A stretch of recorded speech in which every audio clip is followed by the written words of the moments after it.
just let's imagine that that we wake up one day, and you wake up one day and you realize that there is a total catastrophe, that that you have lost everything you were planning to do, everything you were dreaming of, and actually any kind of future you were hoping for is not available anymore. It's over.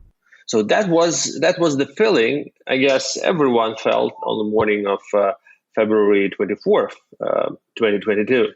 That was an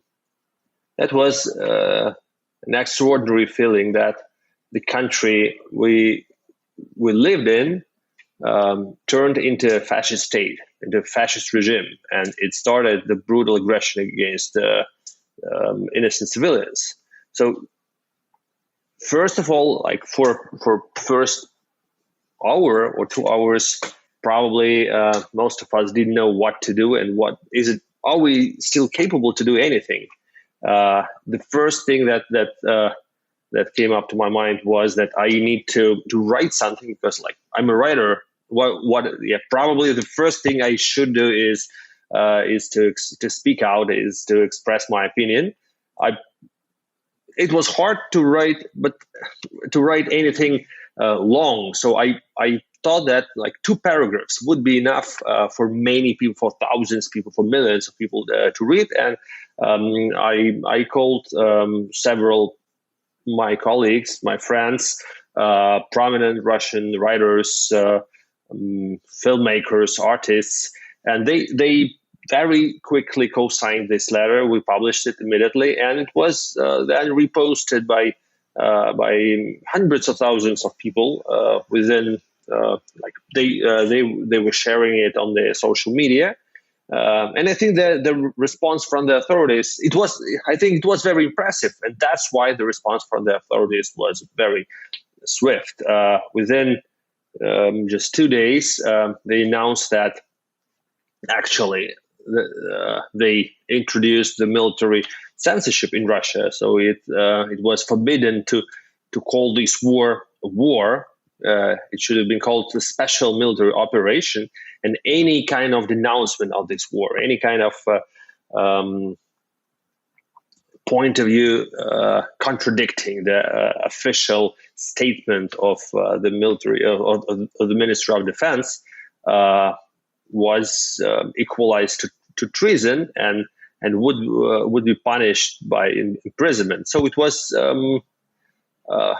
I realized that was the first initial step I was supposed to do, and it was probably in a way effective, but not effective enough, not actually meaningless. We could not stop the war, and we failed to prevent this war as Russian civil society, and we cannot stop it right now.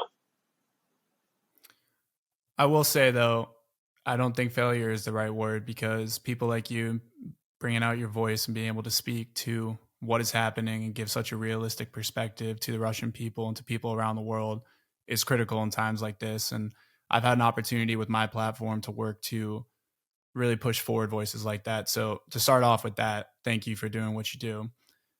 From there, I really want to speak about this Russian fascism, which is something that you highlight in the new book, War and Punishment, and essentially go through the history of the relationship with Russia, Ukraine, and the local region, and how there's been a developing cycle of what we've seen, something similar to Russian fascism.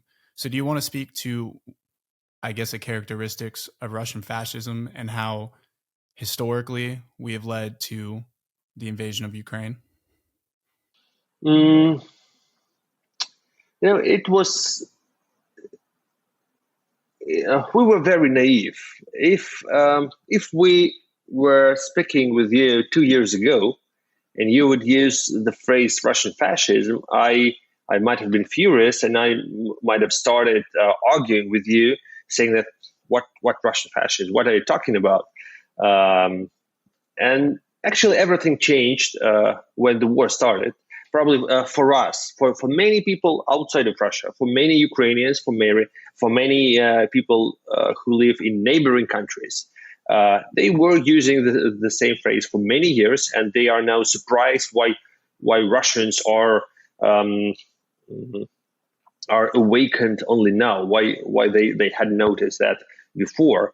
But yeah, for us that was a wake up call, and we really underestimated, and we were blind to see how brutal was Russian Empire during the last centuries.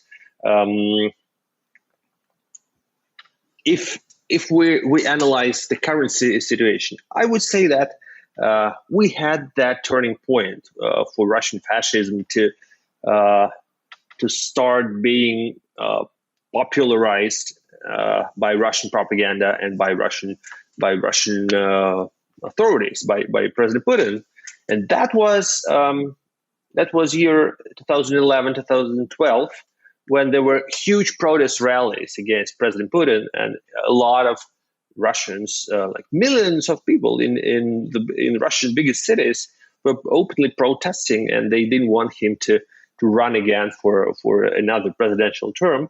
And that was a huge psychological blow for him, because he expected Russian middle class to be loyal for him. He thought that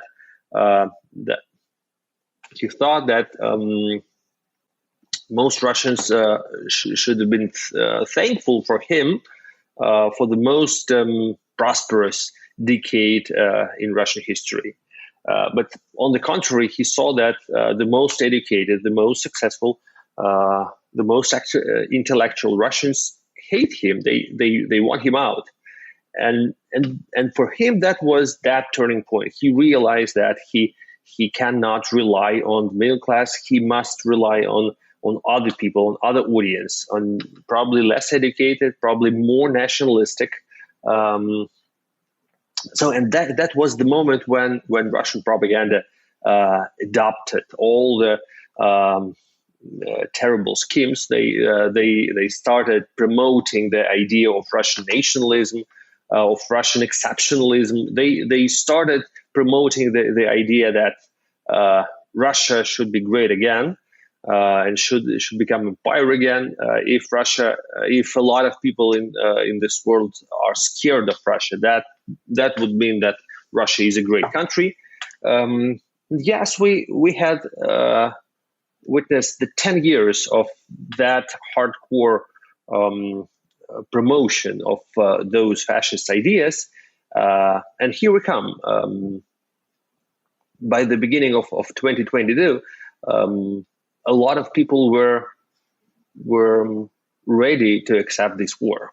So that's the shortest history of the development of Russian fascism during the last decade, but definitely is deeply rooted in Russian history and in the way how Russian history was written by classical Russian historians during the recent centuries.